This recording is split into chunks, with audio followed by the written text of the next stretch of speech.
Perkenalkan, nama saya Irawati Nastasia. Saya mahasiswi dari Fakultas Hukum Universitas Kristen Indonesia.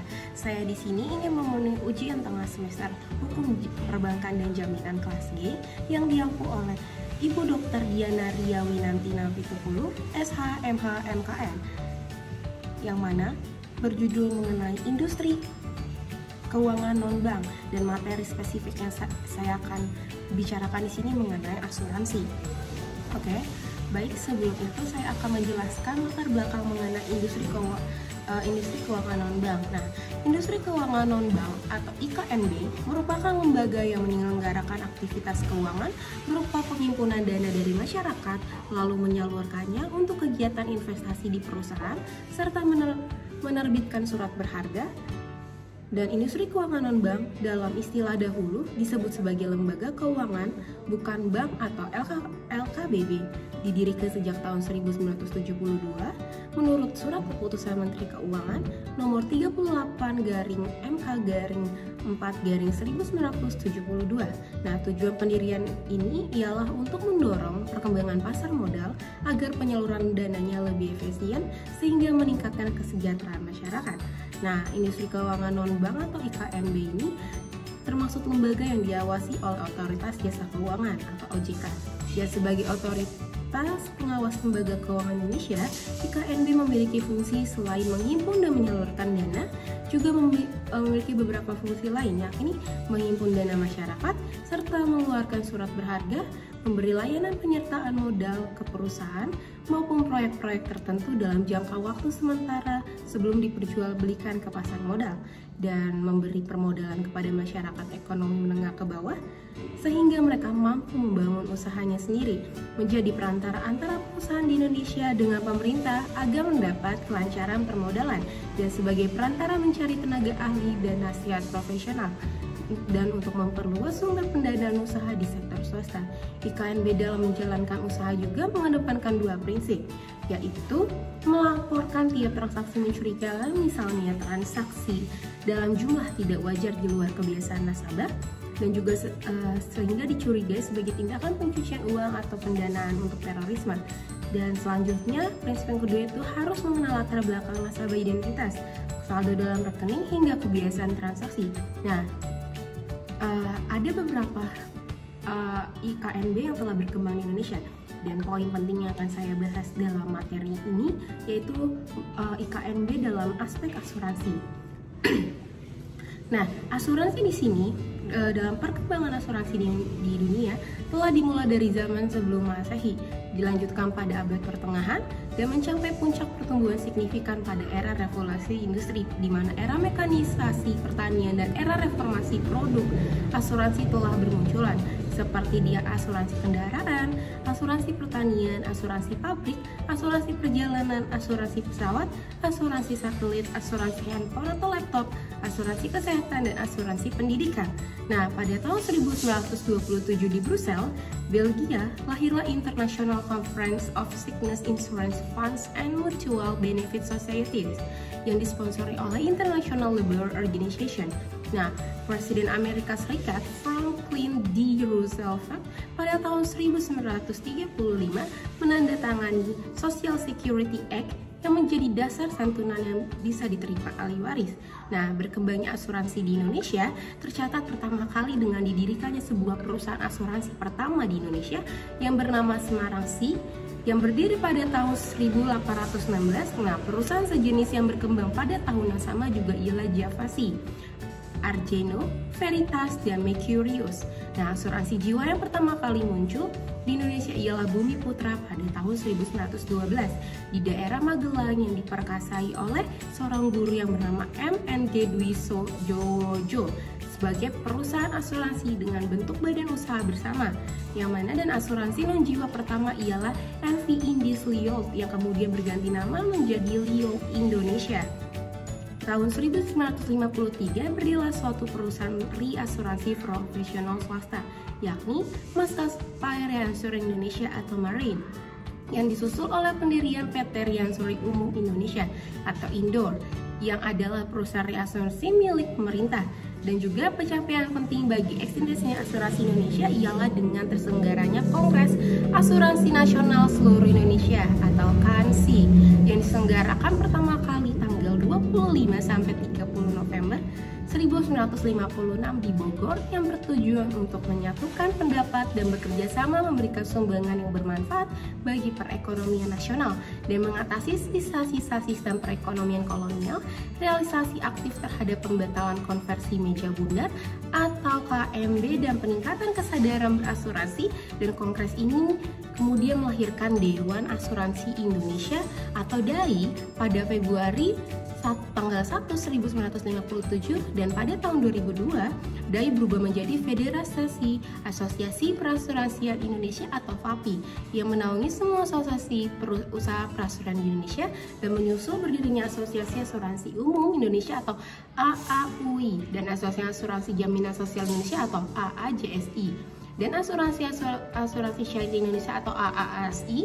dan serta bergabungnya Asosiasi Pialang Asuransi dan Reasuransi Indonesia serta Asosiasi Ajuster Asuransi Indonesia atau AAAI dan ke dalam FAPI.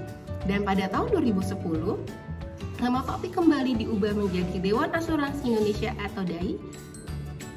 Dan juga asuransi Verge atau Insurance memilih pengertian sebagai pertanggungan. Prof. R. Soekarno menerjemahkan asuransi berasal dari verze karar dengan penanggungan, yakni pihak menanggung resiko, sementara verze diterjemahkan dengannya tertanggung, yakni pihak yang mengalihkan resiko atas kekayaan atau jiwanya kepada tertanggung.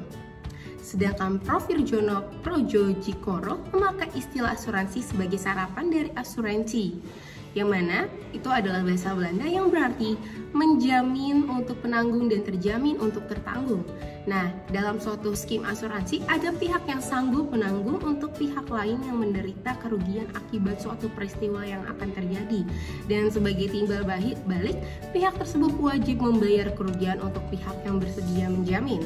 Seperti itu. Nah, sehingga secara umum asuransi diartikan sebagai persiapan yang dibuat oleh sekelompok orang yang masing-masing menghadapi kerugian kecil sebagai sesuatu yang tidak dapat diduga, dan apabila kerugian itu menimpa salah seorang dari mereka yang menjadi anggota perkumpulan itu, maka kerugian akan ditanggung oleh mereka. Nah, ini diatur dalam pasal 246 KUHD menyatakan bahwa asuransi atau pertanggungan merupakan perjanjian di mana penanggung mengikatkan diri atas ganti rugi, tertanggung mengikatkan, saya ulangi, yang mana bahwa asuransi atau pertanggungan merupakan perjanjian di mana penanggung mengikatkan diri terhadap tertanggung dengan memperoleh premi dan untuk memberikan kepadanya ganti rugi karena suatu kehilangan atau kerusakan atau tidak mendapatkan keuntungan yang diharapkan mungkin dapat diderita karena suatu peristiwa yang tidak pasti.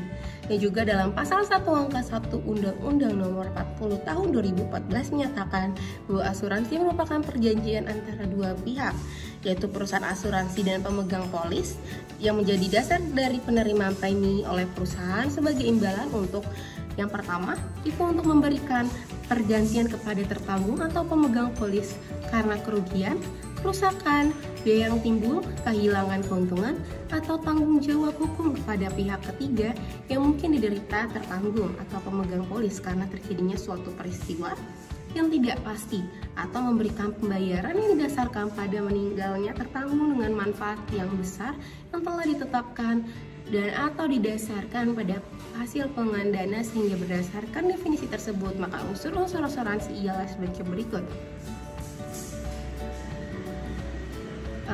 Selanjutnya saya pihak-pihak asuransi, unsur-unsurnya adalah yang pertama itu ada pihak-pihak yakni penanggung. Nah, penanggung dinyatakan dalam pasal 246 KUHD bahwa penanggung mengikatkan diri kepada tertanggung dengan memperoleh premi untuk memberikan kepada ganti rugi karena suatu kehilangan, kerusakan, atau tidak mendapatkan keuntungan yang diharapkan, dan juga yang mungkin dapat diderita karena suatu peristiwa yang tidak pasti. Sedangkan dalam Undang-Undang Perasuransian tidak terdapat istilah penanggung, melainkan langsung disebutkan perusahaan asuransi umum dan jiwa dan usaha perasuransian yang berkaitan dengan jasa pertanggungan atau pengelolaan resiko, penanggungan ulangan resiko, pemasaran dan distribusi produk asuransi atau produk asuransi syariah, konsultasi dan keperantaran asuransi, asuransi syariah, reasuransi, atau penilaian kerugian asuransi atau asuransi syariah.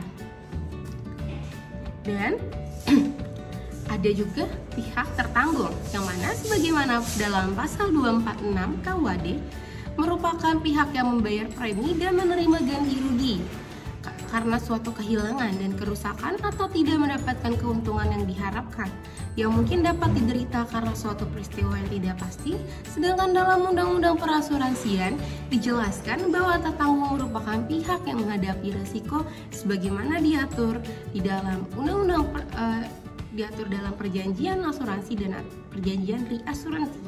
Dan pemegang polis, istilah ini hanya tercantum dalam Undang-Undang Perasuransian yang menjelaskan bahwa pemegang polis merupakan pihak yang mengikatkan diri berdasarkan perjanjian dengan perusahaan asuransi, dan juga perusahaan asuransi syariah, perusahaan asuransi, dan perusahaan reasuransi syariah dengan tujuan mendapatkan perlindungan atau risiko bagi dirinya dan tertanggung atau peserta lainnya.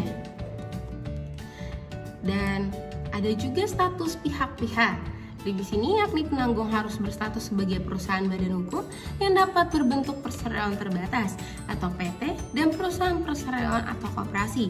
Tertanggung dapat berstatus sebagai perseorangan, persekutuan atau badan hukum. Baik sebagai perusahaan atau bukan perusahaan tertanggung, berstatus sebagai pemilik atau pihak yang berkepentingan terhadap yang diasuransikan. Dan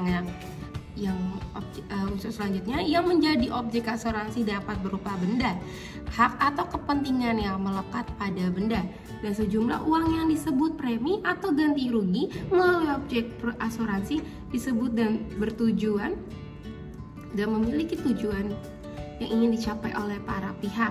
Dan peristiwa asuransi merupakan perbuatan hukum atau legal act yang merupakan persetujuan atau kesepakatan bebas antara penanggung dan tertanggung mengenai objek asuransi, dan peristiwa tidak pasti atau evenement yang mengancam benda asuransi, dan syarat-syarat yang berlaku dalam asuransi.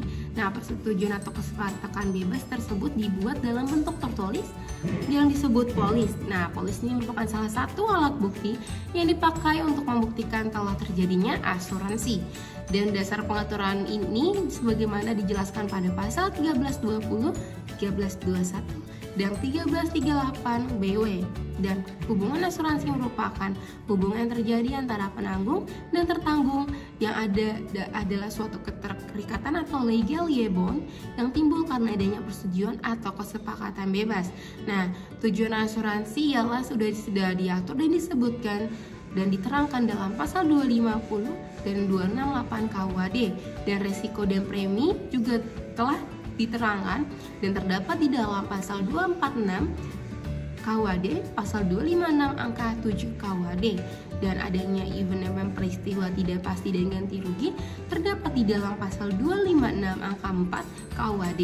Dan terdapat prinsip yang telah diterapkan dalam asuransi, yaitu yang pertama, insurable interest, yakni hak untuk mengadakan asuransi antara tertanggung yang diasuransikan yang diakui oleh hukum. Dan juga prinsip ini sering diartikan sebagai kepentingan yang dipertanggungkan, dan kepentingan merupakan hak atau kewajiban tertanggung dan terhadap benda pertanggungan. Nah, kepentingan dalam asuransi dirumuskan dalam pasal 250 dan 268 KUHD yang mensyaratkan bahwa kepentingan tersebut harus terdapat 3 di dalam unsurnya, yakni dapat dinilai dengan uang, dapat diancam oleh suatu bahaya dan tidak dikecualikan oleh undang-undang, dan selanjutnya juga ada mengenai prinsip utmost good faith, yang mana adanya kejujuran oleh si penanggung mengenai syarat dan kondisi asuransi, dan si tertanggung sendiri juga harus memberikan keterangan yang jelas dan jujur tentang objek yang dipertanggungkan. Nah, prinsip ini merupakan tindakan untuk mengungkapkan semua fakta dari objek yang diasuransikan, baik yang diminta ataupun tidak, secara lengkap dan akurat. Dan idementi sebagaimana diterangkan dalam pasal 256, 253, dan 278 KUHD, maka pihak penanggung akan menyediakan dana kompensasi agar si tertanggung dapat berada dalam posisi keuangan sebelum terjadi peristiwa tertentu yang mengakibatkan kerugian. Dan juga ada yaitu proximity cause, penyebab yang menimbulkan kejadian suatu akibat tanpa ada intervensi dari sesuatu. Dan subrogation, setelah klaim dibayar maka ada pengalihan hak tuntutan dari tertanggung kepada penanggung. Di sini prinsip ini diartikan sebagai penyerahan hak menuntut atau menggugat dari tertanggung kepada penanggung, dan maka ketika jumlah ganti rugi sepenuhnya sudah diganti oleh penanggung, dasar hukum ini memiliki terdapat di dalam pasal 284 KUHD. Dan juga ada prinsip contribution di mana penanggung memiliki hak untuk mengajak penanggung yang lain untuk menanggung bersama-sama. Namun kewajiban memberikan indemnity terhadap tertanggung tidak harus sama. Nah, prinsip ini terjadi jika ada double insurance sebagaimana diatur di dalam pasal 278 KUHD, yakni jika dalam satu-satunya polis ditandatangani oleh beberapa penanggung dan hak dan kewajiban penanggung dan tertanggung timbul pada saat ditutupnya asuransi dan walaupun polis belum diterbitkan. Dan penutupan dalam praktiknya dibuktikan dengan disetujuinya aplikasi atau telah ditandatangannya kontrak sementara atau cover note dan dibayar premi. Dan selanjutnya berdasarkan ketentuan yang berlaku maka penanggung atau perusahaan wajib untuk menerbitkan polis asuransi dengan seluruh ketentuan mengenai asuransi diatur di dalam Kitab Undang-Undang Hukum Dagang atau Workbook Van Coppold 1838 yang memuat peraturan mengenai asuransi kebakaran, asuransi hasil bumi, serta asuransi jiwa. Selanjutnya terdapat juga di dalam Undang-Undang Nomor 40 Tahun 2014 tentang perasuransian dan Keputusan Menteri Keuangan RI Nomor 1249/KMK 013/1988 tentang ketentuan dan tata cara pelaksanaan usaha di bidang asuransi kerugian dan KMK RI Nomor 1250/KMK 013/1988 tentang usaha asuransi jiwa. Dan saya juga di sini akan menjelaskan memberitahu informasi mengenai jenis-jenis asuransi. Nah, jenis-jenis asuransi menurut Kata Silvanta 2009 menjelaskan bahwa asuransi dapat diklasifikasikan berdasarkan kejadian yang tidak dikehendaki. Nah, berikut ini merupakan penjelasan mengenai beberapa jenis asuransi tersebut. Yang pertama itu ada asuransi jiwa atau life insurance. Seperti yang kita tahu banyak sekali kan asuransi jiwa yang sekarang sudah beredar. Nah, asuransi insurance ini adalah jiwa ini biasanya ada berisi mengenai asuransi kecacatan, asuransi annuity, dan asuransi kesehatan, asuransi jiwa berjangka, asuransi jiwa penuh, asuransi jiwa universal. Nah, pertama saya akan menjelaskan mengenai asuransi kecacatan atau disability insurance yang merupakan asuransi yang memberikan perlindungan terhadap aliran pendapatan bila pihak tertanggung mengalami cacat fisik sehingga tidak bisa bekerja. Dan annuitas adalah produk asuransi yang menjamin aliran pendapatan seumur hidup, dan produk ini biasanya lebih banyak digunakan oleh pihak yang memiliki kesehatan fisik baik dan memiliki riwayat hidup. Dan asuransi kesehatan merupakan asuransi yang memberikan proteksi terhadap biaya kesehatan yang semakin hari semakin mengalami kenaikan dan mahal. Oleh karena itu, asuransi kesehatan individu menjadi sangatlah mahal. Selanjutnya ada asuransi jiwa berjangka, merupakan asuransi yang memberikan manfaat bila tertanggung mengalami kematian tetapi tidak ada peningkatan kas. Nah, semakin tua umur tertanggung maka semakin tinggi probabilitas kematiannya sehingga biaya premi akan semakin meningkat. Dan asuransi jiwa penuh merupakan produk asuransi yang memiliki dua ciri, yaitu membayar sejumlah nilai tertentu pada saat kematian pihak tertanggung dan mengakumulasikan nilai tunai yang dipinjam oleh pemilik polis. Dan selanjutnya ada asuransi jiwa universal yang mana merupakan produk asuransi yang memberikan manfaat dari kombinasi antara asuransi jiwa berjangka dengan penuh dengan premi yang sama. Dengan memberikan asuransi jiwa penuh, manfaat yang diberikan akan semakin besar karena sebagian premi akan digunakan untuk membeli asuransi jiwa berjangka dan sisanya digunakan untuk investasi yang bebas dari pajak. Dan ada selanjutnya manfaat asuransi. Nah, manfaat asuransi menurut Rianto di sini yang pertama memberikan rasa aman dan perlindungan. Nah, polis asuransi yang dimiliki oleh tertanggung akan memberikan rasa aman dari resiko atau kerugian yang mungkin akan timbul di masa yang akan datang. Jika resiko tersebut benar-benar terjadi dan pihak tertanggung berhak mendapatkan penggantian kerugian sebesar polis yang ditentukan sebelumnya. Yang kedua juga mengenai polis asuransi dapat dijadikan sebagai jaminan kredit, dan yang ketiga asuransi dapat berfungsi sebagai tabungan dan sumber pendapatan. Dan premi yang dibayarkan oleh pihak tertanggung setiap periodenya memiliki substansi yang sama dengan tabungan. Dan yang keempat, pendistribusian biaya dan manfaat yang lebih adil. Nah, prinsip ini menerapkan prinsip keadilan yang mana diperhitungkan dengan matang untuk menentukan nilai pertanggungan dan premi yang harus ditanggung oleh pemegang polis secara periodik dengan memperhatikan secara cermat faktor-faktor yang mempengaruhi besar dalam asuransi tersebut. Yang kelima, membantu meningkatkan kegiatan usaha investasi yang dilakukan oleh para investor dibebani oleh risiko kerugian yang bisa diakibatkan oleh beberapa hal. Dan yang terakhir adalah mengenai asuransi dapat bermanfaat sebagai alat penyebaran risiko, dan risiko yang seharusnya ditanggung oleh tertanggung ikut dibebankan juga pada penanggung dengan imbalan sejumlah premi tertentu yang didasarkan atas nilai pertanggungan. Nah, sekian daripada penjelasan saya. Semoga apa yang telah saya sampaikan dapat diterima dengan baik, dimengerti oleh para penonton sekalian. Bila dalam penyampaian informasi yang saya berikan ada salah kata dan yang kurang, silakan untuk saling membantu dan komen di bawah ya. Terima kasih.